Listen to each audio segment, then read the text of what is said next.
Hello दोस्तों, आज की इस वीडियो में देखिए असदुद्दीन अवैसी ने प्रेस मीटिंग में वक्फ बोर्ड की सिलसिले पे क्या बोला है और रेवंत रेड्डी से और वक्फ बोर्ड ने तमिलनाडु के सीएम से मिलने पर असदुद्दीन अवैसी ने क्या बोला है।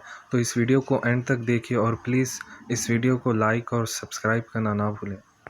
ये फैसला लिया गया कि जितने नॉन बीजेपी चीफ मिनिस्टर्स हैं उनसे जाकर मुलाकात की जाए।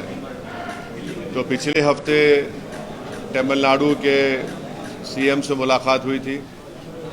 कल जाकर all India Muslim personal law board के प्रेसिडेंट मौलाना खालिद सैफुल्लाह रहमानी साहब, तेलंगाना के चीफ मिनिस्टर जनाब रेवंत रेड्डी साहब से मुलाकात की है और हम लोग इन मुलाकातों में ये बता रहे हैं कि जो बीजेपी एनडीए की गवर्नमेंट ने जो वक्फ अमेंडमेंट बिल लेकर आया है वो उसके ख़तरात क्या है, उसके डेंजर्स क्या है और उस बिल में वक्फ को बचाने के बजाय वक्फ को बर्बाद करने का वो बिल है।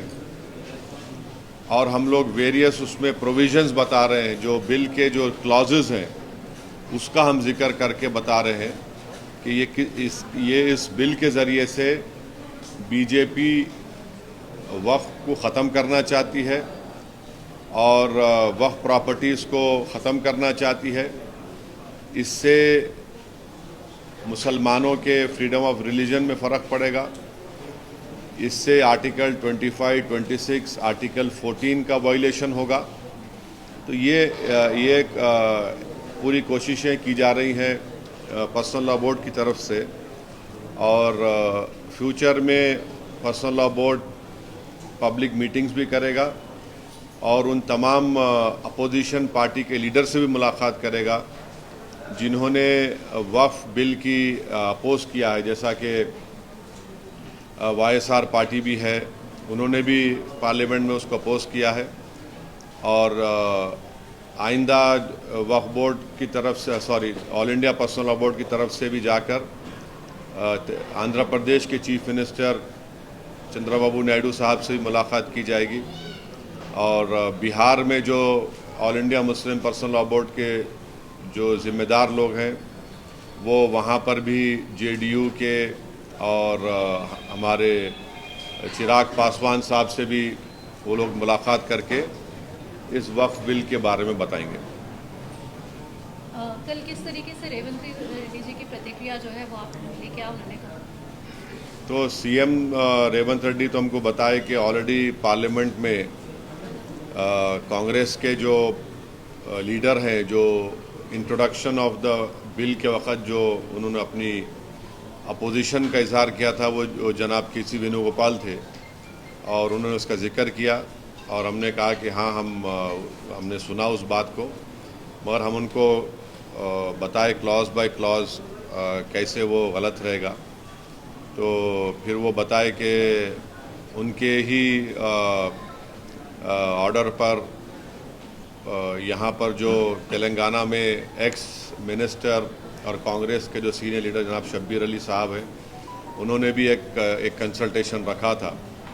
तो उन्होंने बोले कि हम पूरा इसको और पढ़ेंगे और उनकी पार्टी की जो सेंट्रल लीडरशिप है उनसे भी बात करके ये तमाम आपके कंसर्न्स उन तक हम पहुंचाएंगे।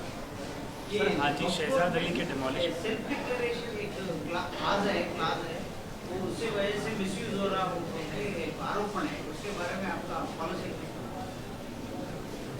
तो देखिए, आपको गलत इन्फॉर्मेशन है।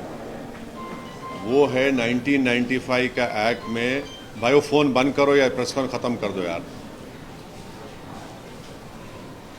1995 के एक्ट में सेक्शन 40 है सीओ को, जो सीओ के पावर्स है वो हिंदू एंडोमेंट बोर्ड के कमिश्नर को ये पावर्स है और कोई भी जाकर ऐसा नहीं बोल सकता कि वक्फ है। अगर खबरस्तान दिखा, अगर मस्जिद दिखी, दरगाह दिखी, तो वो तो गवर्नमेंट प्रॉपर्टी नहीं हो सकती ना प्राइवेट प्रॉपर्टी हो सकती। तो वो पावर सीओ को थे हमारा डिमांड ये है नरेंद्र मोदी सरकार से कि सेक्शन 40 में लास्ट 10 इयर्स में इनको पावर में है ना, वो सेक्शन 40 का अगर एब्यूज हुआ है उसके आप हमको एग्जाम्पल्स दो, या फिर अगर कोई कोर्ट का फैसला है जो सेक्शन 40 के खिलाफ बोले, चाहे सुप्रीम कोर्ट का हो, हाई कोर्ट का हो या वक्फ ट्रिब्यूनल का हो, वो बताओ हमको। आपके कोई डेटा है क्या? बल्कि सुप्रीम कोर्ट का एक जजमेंट है जिसमें सुप्रीम कोर्ट ने कहा कि सेक्शन 40 का सही इस्तेमाल हुआ और आप आगे बढ़ो। वो जजमेंट याद नहीं आ रहा, मगर रीसेंट जजमेंट है सुप्रीम कोर्ट का वो। अच्छा, जैसे अभी हम बात कर रहे हैं तो वहीं पर दूसरी तरफ से आरोप ये भी लग रहा है कि वक्त की जो ज़मीन है उसका दूसरे तरीके से इस्तेमाल किया जा रहा है, मार्केट्स बनाए जा रहे हैं। क्या बनाए जा रहे हैं? मार्केट बनाया जा रहा है, उससे जो भी रेंट या जो भी पैसा आता है वो मुसलमानों तक या जो गरीब मुसलमान है वहाँ तक पहुँच ही नहीं रहा है, तो उसका दुरुपयोग भी किया जा रहा है, ये आरोप लग रहा है। नहीं, देखिए,